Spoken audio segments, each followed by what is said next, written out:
हम ज़रा बात करेंगे और ओलंपिक्स की बात तो करेंगे, लेकिन साथ ही साथ जब हमारे वज़ीर आज़म एक इतनी बड़ी स्पोर्ट्स पर्सनालिटी हों तो हम तवक्को हमें नेचुरली ये करनी चाहिए कि जनाब जब ओलंपिक्स के लिए हमारा वफ्द जा रहा होगा या उससे पहले की तैयारी, जब ओलंपिक्स आपको पता है, किसी को पता ये तो नहीं है कि कल ओलंपिक्स होने, सबको पता होता है, तो उन्होंने शायद ओलंपिक्स फेडरेशन को पूछा हो या अपनी किसी की जिम्मेदारी लगाई हो कि जनाब पूछें कि कौन जा रहा है, क्या हो रहा है, क्या नहीं हो रहा है। लेकिन अपेरेंटली अगर ये हुआ होता तो वो ना होता जो हमने देखा है। ये जितना भी हमारा कंटिंजेंट है ना, उसमें खिलाड़ी कम और ऑफिशियल ज़्यादा हैं, ऑफिशियल्स में भी कोचेस कम हैं। ये ओहदेदारान जो होते हैं ना, इनकी बहुत बड़ी तादाद। Just to name it 10 athletes गए हैं और 12 ऑफिशियल्स गए हैं, तो आपको साथ साथ ये भी बता दें।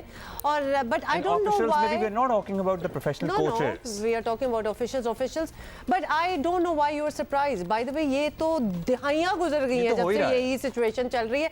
अब खबर तो तब बने जब कुछ बदले, तो लिहाजा हम बात इसीलिए कर रहे हैं बिकॉज अब वी फील के जो हेल्म ऑफ अफेयर पे जो शख्स बैठा हुआ है, जैसे कि हमारे वजीर आजम है जो कि खुद स्पोर्ट्स पर्सन है, तो अब हम एटलीस्ट उम्मीद तो रखनी चाहिए ना कि अब चीजें बदलेंगी। बिकॉज अदरवाइज जो लोग होते थे उनसे आप एक्सपेक्ट नहीं कर सकते थे कि जो उनका रुझान स्पोर्ट्स में होगा और इतने मसले और रोले हैं कि वो वहीं लगे होंगे।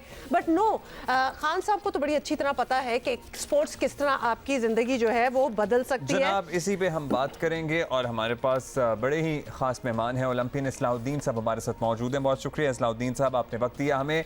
ज़ाहिर है आपने उरूज देखा है, you have been an Olympian yourself. किसी ज़माने में पाकिस्तान ओलंपिक्स में रेगुलर जाता भी था और मेडल भी लाता था, और हॉकी में तो ज़ाहिर है हम बहुत बार मेडल लेके आए हुए हैं। लेकिन अब माशाल्लाह आपने देख ही लिया, हमने बात ही कर रहे थे कि 1 दर्जन से ज़ायद जो हैं वो ऑफिशियल साथ जा रहे हैं। मेडल्स का तो सवाल ही नहीं पैदा होता, टॉप 10 में भी कोई आ जाता है तो हम ऐसे जश्न मना रहे होते हैं जैसे कोई इस्लाउद्दीन साहब, इसी में से हमारा जाना ही इतनी बड़ी चीज होती है कि हम ये नहीं सोचते कि आगे से हम कुछ जीतेंगे कि नहीं। हम तो इसी बात पे हैरान होते हैं कि वाह, हमारे पास 2-4 लोग हैं जो जा सकते हैं। तो क्या कहेंगे आप?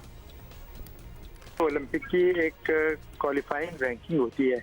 जब आप उस क्वालिफाइंग रैंकिंग को क्वालिफाई करते हैं तो आप जाके उसमें पार्टिसिपेट करते हैं। मिसाल के तौर पर हॉकी की बात करते हैं तो हॉकी के जो है वो पहली दूसरी मैक्सिमम अगर आती थी कभी तो तीसरी पोजीशन आती थी, तो ऑटोमेटिकली पाकिस्तान की हॉकी टीम ओलंपिक्स में क्वालिफाई भी करती थी और अगर आप देखें तो मेडल भी लाती थी। अगर हम हॉकी की बात करें तो वर्ल्ड में जो रैंकिंग है वो 17वें नंबर पर है, जबकि ओलंपिक्स में जो टीमें खेलती हैं वो 12 खेलती हैं। तो जाहिर है जब आप परफॉर्म नहीं कर रहे तो फिर कैसे जाएंगे। और जहाँ तक जिम्मेदारी का सवाल है तो वो लोग जो उस वक्त होते हैं वही जिम्मेदारी लेंगे और वो बताएंगे कि भाई इसका जिम्मेदार कौन है और क्या वजूहात हैं, की बात कीजिएगा क्यों नहीं जा सके। बाकी बात रही दूसरे गेमों की, तो उसमें यह है कि पाकिस्तान के मेरे ख्याल 10 से 12 का कॉन्टिनेंट गया है। 206 ममालिक जो हैं इस 2020 ओलंपिक्स में शिरकत कर रहे हैं। तो अब वो जो लोग गए हैं वाइल्ड कार्ड में, जो लोग जाएंगे ज़ाहिर है वो भी क्वालिफाई नहीं कर रहे थे तो वाइल्ड कार्ड में गए हैं। तो वाइल्ड कार्ड में जाने का मकसद ये है कि सिर्फ आप एंट्री दे रहे हैं।